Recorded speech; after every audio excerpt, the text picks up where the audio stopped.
अस्सलामुअलैकुम वरहमतुल्लाहि वबरकातुहू। आज हम मुफ्ती सलमान अज़हरी साहब का ये बयान सुनेंगे, लेकिन इस बयान को सुनने से पहले आप मेरी कुछ बातें सुन लें। देखें, हम इंसानों को एक बात कभी नहीं भूलना चाहिए कि अगर कोई सुपर पावर है तो वो सिर्फ़ और सिर्फ अल्लाह रब्बुल आलमीन की ज़ात पाक है। और हम इंसानों को ये भी याद रखना चाहिए कि अगर अल्लाह ताला हमें कोई मनसब दे, कोई ओहदा दे, अगर हमें ताकत दे या कोई नेमत से नवाजे, तो हमें उस चीज़ का गलत फ़ायदा नहीं उठाना चाहिए। जैसा कि आप लोग जानते होंगे कि पिछले 1.5 सालों से फ़लस्तीन में क्या कुछ हो रहा है, किस तरह निहत्थे बच्चों पर, मासूम बच्चों पर किस तरह इजराइल जो है जुल्म सितम कर रहा है, और उसके इस जुल्म सितम में अमेरिका ने बराबर साथ दिया है। और आज आप देखें कि अमेरिका का क्या हाल है। आप लोगों ने वीडियोज़ में देखा होगा कि किस तरह से वहाँ पर जो है कई दिनों से लगातार आग लगी हुई है, और वक्त का अपने आप को सुपर पावर कहने वाला भी उस आग को बुझाने में नाकाम है। दोस्तों, इसी मुनासिबत से आइए हम मुफ्ती सलमान अज़हरी साहब का ये बयान सुनते हैं। आपसे गुजारिश है कि आप इस बयान को पूरा सुने और आपसे हो सके तो इस वीडियो को शेयर भी करें। तो आइए जो है मुफ्ती साहब का ये बयान सुनते हैं। जानते हैं वक्त का सुपर पावर जी, जिसके पास पेट्रोल मिसाइल की कोई कमी नहीं, जी, जो पूरी दुनिया में दादागिरी करने में मशहूर है। बिल्कुल सही है। अमेरिका से लेकर यूरोप और न जाने कितने ममालिक एक साथ खड़े हैं। क्या कभी आप ये नहीं सोचते, हमारी आंखें तो बहती हैं, दर्द तो होता है, तकलीफ तो होती है, लेकिन प्राउड फील भी होता है कि इतने सारे कुत्ते अगर भौंक रहे हैं तो एक छोटे से इलाके के लिए जी, महीने भर 40 दिन से जंग करके तबाह कर डाला, बम बारूद से पूरे शहर को राख कर डाला। लेकिन मेरे अजीजों, मेरी इस गुफ्तगू को याद रखना, चंद दिन आएंगे फिर देखना आप उन्हीं गज्जा के बच्चों के हाथों में परचम इस्लाम लहराता हुआ देखेंगे। जी, इंशाअल्लाह जरूर आएगा वो दिन। और उन जालिमों के आंखों से आंखें मिलाकर बात करने वाले जवानों को पूरी दुनिया आलोचना कर रही है, तनकीद कर रही है, ये बच्चों के कातिल हैं। एक नुक्ते की बात अर्ज कर रहा हूं, हॉस्पिटल पर बम गिरा देते हैं। आपको पता है फिलिस्तीन में अभी तकरीबन 8000 बच्चे मारे गए। अल्लाहु अकबर। जिनकी उम्र 6 महीने, साल भर, 2 साल, 4 साल, 5 साल। बच्चों को कोई भी निजाम से ताल्लुक रखने वाला हो रहम की नजर से देखता, बिल्कुल, किसी भी धर्म वाला हो जी। लेकिन ये जालिम क्यों बच्चों को मार रहे हैं पता है? वजह सिर्फ ये है, वो खौफ सता रहा है जो इकबाल ने 100 साल पहले कहा था, सुना है कुदसियों से मैंने कि वो शेर फिर होशियार होगा।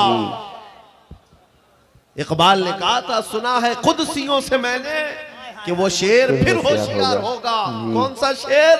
निकल करके सहरा से जिसने उलट दिया था तख्ते रोमा, वो शेर फिर होशियार होगा इंशाअल्लाह। ये इजराइली वही काम कर रहे हैं जो इनके बाप दादा फिरौनी ताकत किया करते थे। फिरौन को नजूमियों ने बताया था कि एक बच्चा पैदा होगा जो तेरी सल्तनत को हिलाक कर देगा, और इस खौफ से उसने 1 साल के अंदर 12,000 बच्चों को कत्ल कर डाला था। अल्लाहु अकबर। नजूमियों ने बताया था फिरौन के ख्वाब की ताबीर में 12,000 बच्चों को कत्ल कर डाला, लेकिन जो बच्चा इसकी सल्तनत को हिलाक करने वाला था वो मूसा अलैहिस्सलाम थे। पैदा भी हुए हैं और फिरौन के घर में ही अल्लाह ने उनको पाला। आपको पता है, तफसीर उठा करके देख लें, जब हजरत मूसा अलैहिस्सलाम की माँ, उनकी विलादत का वक्त करीब आया तो तहखाने में गई, बेटा पैदा हुआ। हालात ऐसे थे कि फिरौन जो भी बच्चा पैदा होता ज़बह कर देता था। कुरान में आया, युज़ब्बिऊन अब्नाअहुम व यस्तहयून निसाअहुम। लड़की पैदा होती तो जिंदा छोड़ देते थे, बेटा पैदा होता तो ज़बह कर देते थे। अब मूसा अलैहिस्सलाम जब पैदा हुए तो क्या किया? खुदा की तकदीर और उसकी हिकमत के फैसले आपको मैं बता रहा हूँ, तफसीर से ताल्लुक रखने वाली बात। अल्लाह ताला ने मूसा अलैहिस्सलाम की माँ के दिल में ये बात डाला कि एक लकड़ी के संदूक में इनको रख करके दरिया में बहा दो। और रबतना अला कुलूब, अल्लाह ताला फरमाता है कि हमने उनके दिल को बांध दिया, मजबूत किया। किसको? हजरत मूसा की माँ को। उन्होंने एक संदूक में मूसा अलैहिस्सलाम को रखा और दरिया में बहा दिया। मूसा अलैहिस्सलाम की बड़ी बहन बहते हुए संदूक का पीछा करते हुए जा रही थी, देख रही थी कहां गया है संदूक। सीधे फिरौन के बागीचे के किनारे जाकर लग गए। फिरौन की औलाद नहीं थी, फिरौन की बीवी वो बागीचे में टहलने आई थी, देखा एक संदूक आकर लगा है, गुलाब जैसा हसीन बच्चा है, उठा लिया, प्यार किया और लेकर के आई। फिरौन से कहने लगी कि हम इसको अपना बेटा क्यों ना बना ले।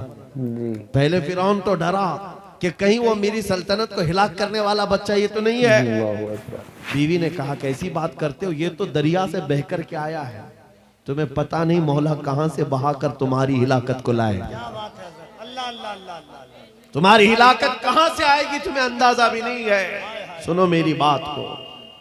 फिरौन ने बीवी की बात मान ली। मूसा अलैहिस्सलाम की परवरिश फिरौन के घर में हो रही है, फिरौन के घर में, और वो भी किस शान से।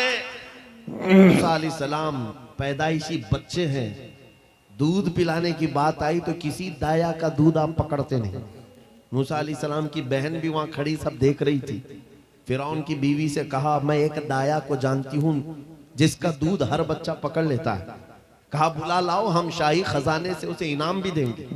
वो गई और अपनी माँ को ले आई, अपनी माँ को ले आई। मूसा अलैहिस्सलाम अपनी माँ के गोद में गए, जैसे ही सीने से लगाया दूध पीने लग गए। बादशाहत में खुशी, और मूसा अलैहिस्सलाम की माँ को इनाम और इकराम भी दिया गया। हर बच्चे की परवरिश के लिए मूसा अलैहिस्सलाम की माँ को फिरौन के घर में रखा गया। तुम्हें पता है रब तबारक व तआला की हिकमत के फैसले। वमकरू वमकरल्लाह वल्लाहु खैरुल माकिरीन। मेरा रब फरमाता है काफिर मंसूबा बनाते हैं और अल्लाह खुफिया तदबीर करता है। बेशक बेशक। और रब की खुफिया तदबीर गालिब आती है। मूसा अलैहिस्सलाम जवान हुए फिरौन के घर में, फिरौन के घर में जवान हुए। उसके बाद फिर आपने जब अपनी नबूवत के बाद दावत हक पेश की तो फिरौन जानी दुश्मन हुआ। उसके बाद जो हालात हुए आपको पता है। फिरौन मूसा अलैहिस्सलाम को मारने के लिए पूरी फौज लेकर पीछे निकला। मूसा अलैहिस्सलाम समंदर में चल करके आगे गए, रास्ते आपके लिए खुल गए। फिरौन भी उसी रास्ते पर आया। अल्लाह फरमाता है कि हमने समंदरों को मिला दिया, गर्क कर दिया फिरौन को। एक छोटी सी तारीख में आपको बता रहा हूं, 12,000 बच्चों का कत्ल किया इस डर से कि मुझे हिलाक करने वाला बच्चा ना पैदा हो। लेकिन जो बच्चा तेरी सल्तनत को हिलाक करने वाला था वो तेरी नाक के नीचे परवरिश पा रहा था। आज इन जालिमों ने गद्दा के हजारों बच्चों को सिर्फ इसलिए मारा है कि ये बड़े होकर के मुजाहिद ना बन जाए, ये बड़े होकर के हमें आंख दिखाने वाले ना बन जाए। और बाज़ाब्ता स्टेटमेंट में ये कहते भी हैं इन बच्चों को कत्ल करने से हमें कोई खौफ नहीं, कोई आपत्ति नहीं है, कोई तकलीफ नहीं है, इसलिए कि बड़े होकर के ये हमें आंख दिखाने वाले बनेंगे। ये डर तुम्हारा बता रहा है। कई हजार बच्चों को भी तुम कत्ल कर लो, लेकिन तुम अल्लाह की उस हिकमत से गाफिल हो। जालिमो, वो अनकरीब पैदा होगा जिसको दुनिया सलाहुद्दीन कहती है जी, वो अनकरीब होगा। मेरे अजीजों, आज के नौजवानों से मैं ये कहता हूं, तुम्हारे दौर में भी ये डरा सहमा हुआ जो माहौल है लोग बनाने की कोशिश कर रहे हैं, अभी देखना और हालात खराब किए जाएंगे। हमारी हुकूमत आएगी तो मस्जिदों को तोड़ डालेंगे, मदरसों को तोड़ डालेंगे। इन जालिमों को लगता है तुम्हारे सारे बिल्डोजर में ही ताकत है। सिर्फ ताकत इसी का नाम है। राज मिल जाए, तख्त मिल जाए, उस वक्त कुछ लोगों के ऊपर जुल्म करना आसान है, जिस तरह चंगेज ने भी किया, हलाकू ने भी किया, बड़े बड़े जालिमों ने किया है। और उनका हशर भी तुम्हें मालूम होना चाहिए। बिल्कुल, इंशाअल्लाह वो वक्त आएगा जब खसो खाशात की तरह तुम बहा दिए जाओगे। बेशक अखबारों में तुम्हारा नाम तक ना होगा। और अगर कुछ बाकी रहेगा तो क्या रहेगा? न घबराओ मुसलमानों, अभी खुदा की शान बाकी है, अभी इस्लाम जिंदा है, कुरान बाकी है। ये जालिम काफिर क्या समझते हैं जो रोज हमसे उलझते हैं? अरे अभी करबला का आखिरी मैदान बाकी है। नारे तकबीर, नारे रिसालत, मुहाफिज़े नामूसे रिसालत, मसलके आला हजरत नौजवानों, इस यकीन के साथ और ईमान के साथ अपनी जिंदगी को आगे बढ़ाओ। खुदारा मैं तुमसे कहता हूं, अगले दिनों के बाद जब तुम्हारे इम्तिहान का वक्त आएगा, हर उस्ताद अपने बच्चे को इम्तिहान की तैयारी करा रहा होता है। बेटा सवालात ऐसे आएंगे, टाइम इतना होगा, स्क्वाड भी होंगे, चेक करने वाले एग्जाम हॉल में बार बार आएंगे, तुम्हें देखेंगे। उस वक्त तुम खौफ से अपने हाथ में कपकपी नहीं पैदा करना, दिल को जमाना और अपना इम्तिहान मुकम्मल करना। यह हर उस्ताद अपने बच्चों को तरकीन करता रहता है। अज़ीज़ान गिरामी वक़ार, इस मिंबरे नूर से मैं आपको इस बात की तलकीन करके जाता हूं, इम्तिहान की घड़ी अनकरीब आने वाली है आपके साथ भी। और जो इम्तिहान तुम्हारा होगा वो इस्तिकामत का इम्तिहान होगा, तुम्हारे ईमान पर जमे रहने का, तुम्हारे डटे रहने का इम्तिहान होगा। देखना बहुत सारे पार्टी बदल लेंगे, बहुत सारे मसलहतों के पर्दों में छुप जाएंगे, बहुत सारे लोग किसी की धोती में पना ले रहे होंगे, कोई किसी की साड़ी में पना ले रहा होगा, लेकिन जो आशिक मुस्तफा है वो बढ़ चढ़ करके ये ऐलान कर रहा होगा, अपना सब कुछ गुंबद खजरा कल भी था और मेरे नबी से मेरा रिश्ता कल भी था और बिल्कुल सही। बस इस बात के साथ तुम्हें जमे रहना है, यकीन के साथ, एतमाद के साथ। अज़ीज़ान गिरामी वक़ार, कौन सी ऐसी ताकत है, कौन सी ऐसी कुव्वत है जिसने इस्लाम को खत्म किया या खत्म करने की ताकत रखती है? अल्लाह करीम जल्ल शानुहु खुद कुरान पाक में फरमाता है, युरीदूना लियुत्फिउ नूरल्लाहि बिअफ़वाहिहिम व यअबल्लाहु इल्ला अन युतिम्मा नूरह। अल्लाह फरमाता है, ये जालिम अपने मुंह के फूंकों से इस्लाम के चिराग को बुझाना चाहते हैं और अल्लाह तबारक व तआला इस चिराग को मुकम्मल करके रहेगा। दीन इस्लाम, अभी आप सुन रहे थे, इस्लाम था, इस्लाम है, रहेगा।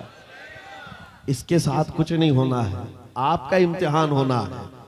हमारे मरने के बाद अल्लाह ताला इस दीन की हिफाजत के लिए औरों को पैदा करेगा। वो कादिर मुतलक चाहे तो सख्त जानी दुश्मनों से भी ईमान वाले पैदा कर सकता है। हाँ, ये बात याद रखिए आप।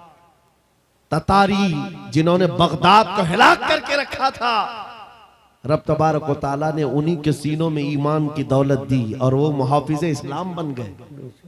हमारे दौर में भी जितने आतंक मचा रहे हैं, कल इनके बच्चे ये नारा लगाएंगे, इस्लाम था, इस्लाम है, इस्लाम इंशाअल्लाह। जितने आतंकवादी हैं सब नारा लगाएंगे इंशाअल्लाह। आप इंतजार करें इस बात का, लेकिन तुम अपने इम्तिहान में जमे रहो, डटे रहो। अगर तुमने नबी पाक सल्लल्लाहु अलैहि वसल्लम के इस दीन के साथ, इस शरीयत के साथ नाइंसाफी की, तो कल मेरे आका को क्या जवाब दोगे? कल मैदान क़यामत में तुम्हें खड़े होना है, हुजूर पाक सल्लल्लाहु तआला अलैहि वसल्लम की बारगाह में जवाब देना है। अगर मेरे आका ने पूछ लिया कि जिस वक्त मेरी शरीयत पर हमले हो रहे थे, जिस वक्त मेरे दीन को कुत्ते नोचने की कोशिश कर रहे थे, ऐ नौजवान बता तू मेरी सुन्नतों के साथ कितना अमल कर रहा था? तुम क्या जवाब दोगे? आका, मैं आपकी दाढ़ियां निकाल करके गटर नालियों में फेंकता था, मैं यहूदियों और ईसाइयों के तरीकों पर चलता था। क्या तुम नबी पाक को यह जवाब दोगे? आका, रात भर में गाने सुन करके सोता था, सुबह फजर की नमाज कज़ा करता था, ये जवाब दोगे? क्या जवाब दोगे? आपके पास अगर जवाब नहीं देने की ताकत है तो आज ही बदल डालो, जिंदगी बदल डालो, आज इनकलाब ले आओ। देखना, मैं अक्सर ये बातें कहता हूं ना, मैं चाकू छुरी की बात करता हूं, ये तो शायर लोग तलवार उठाने की भी बात करते हैं। हाँ, ये कहते भी हैं समझौता नहीं होगा, तलवार उठ जाएगी। मैं तो तलवार की भी बात नहीं करता। अरे प्लास्टिक का ब्लेड भी रख लो तो कल को हमको आतंकवादी घोषित कर दे। बम, बारूद, बंदूक, किसी चीज की बात नहीं करता, सिर्फ इतनी बात करता हूं, नबी पाक के इश्क में मलबूस होकर तुम सिर्फ रास्तों में चलते फिरते रहोगे, तुम्हारी चलत फिरत से कई कीड़े यूं ही मर जाएंगे। हुजूर पाक की सुन्नतों में वो दम है, वो असर है, तुम्हारी चलत फिरत से कई कीड़े फना हो जाए। बात सिर्फ इतनी है, दीवार क्या गिरी मेरे खस्ता मकान की, लोगों ने आने जाने का रास्ता बना लिया। होता यही है, कोई पुराना घर गिर जाए ना, लोग इधर से उधर आने का रास्ता बना लेते हैं। आज हमारी जमात के अंदर इंतशार हुआ, नौजवानों में आवारगी आ गई, तो हर कुत्ता हमको ही टारगेट करने लग गया, हर कुत्ता हमें ही भौंकने लग गया। मेरे अजीजों, शिद्दत से आज उस सलाहुद्दीन अय्यूबी की बात याद आती है कि आपको पता है उनका दौर ऐसा है कि यहूदी माएँ, ईसाई माएँ अपने बच्चों को थपकियां देकर सुलाती थी, कहती बेटा सो जा नहीं तो सलाहुद्दीन आ जाएगा। हालांकि जुल्म से कोई तख्त नहीं बिछाया था, सुन्नते मुस्तफा का रौब ऐसा कायम था, हुजूर के इश्क का रौब कायम था, जिसकी वजह से पूरी दुनिया में उनकी तूती बोलती थी। आज करोड़ों की तादाद में है, करोड़ों की तादाद में जालिम हमें आंख दिखा रहे हैं। हमारे बच्चों का कत्ले आम, हमारी औरतों की इज्जतें नीलाम, हमारी गर्दनों पर राज, और बगैर किसी खौफ के शायर इस्लाम पर भौंकना आज की आदत सी बन गई। नौजवानों, तुम्हारे अंदर अगर ज़मीर बेदार है, गैरत मौजूद है, तो अपने आप को बदल डालो। जवाब देने का एक वक्त आएगा इंशाअल्लाह, जी वक्त आएगा जवाब देने का। लेकिन पहले मैं आपसे सिर्फ इतनी इल्तिमास करता हूं कि अपने आप को बदल लो। कल को हमारे पास फख्र होगा, फख्र के साथ किसी मैदान में उतरेंगे, वो तुम्हारे होलियों को ऊपर से नीचे देखते रहे और पूछते रहे ये कौन सी मखलूक है, ये कहां से आई हुई जमात है, तो हम सीना तान करके कहेंगे ये मोहम्मद अरबी के शेरों की जमात। आज क्या हम दिखाएं लोगों को? गुटखा खाने वाले लोग दिखाएंगे। हम नौजवानों को बालियां पहने हुए, हाथों में चूड़ियां पहने हुए, चोटियां डाले हुए, जीन्स फटी हुई और बालों में दाढ़ियों में डिजाइन किए हुए ये नौजवान ला करके हम खड़ा करेंगे। मेरे अजीजों, दुनिया के ऊपर अगर हैबत तारी होती है तो सिर्फ आशिकाने मुस्तफा से होती है। बिल्कुल सही बात, हुजूर के गुलामों से होती है। आज से 3 साल पहले पैरों से माजूर एक खादिम हुसैन ललकारता था, व्हील चेयर पर बैठ करके ललकारता था। अरे सफेद दाढ़ी हो चुकी, उम्र काफी है, सफेद दाढ़ी, पैरों में माजूरी, लेकिन पूरी दुनिया में ऐसी हैबत तारी कि यूरोप की जमीन भी हिलती नजर आए। हॉलैंड की पार्लियामेंट में बाज़ाब्ता उनको लेकर कहा जाए ये आदमी मोस्ट डेंजरस है, बहुत ज्यादा डेंजर है। हम सोचते हैं ये तो पैरों से माजूर सफेद दाढ़ी वाला व्हील चेयर पर बैठा हुआ तुम्हारे लिए कैसे डेंजर हो गया? तुम्हारे पास तो बहुत बड़े बड़े मिसाइल, एटम बम है, सब कुछ है। पता ये चला कि रब तबारक व तआला जो हैबत डालता है वो आशिक मुस्तफा की हैबत डालता है, नबी पाक की सुन्नतों पर आमिल। तो आप लोगों ने इस बयान को सुन लिया। अब आप लोगों को ये बयान कैसा लगा, आप लोग हमें कमेंट करके ज़रूर बताएं। अस्सलामु अलैकुम व रहमतुल्लाहि व बरकातहू।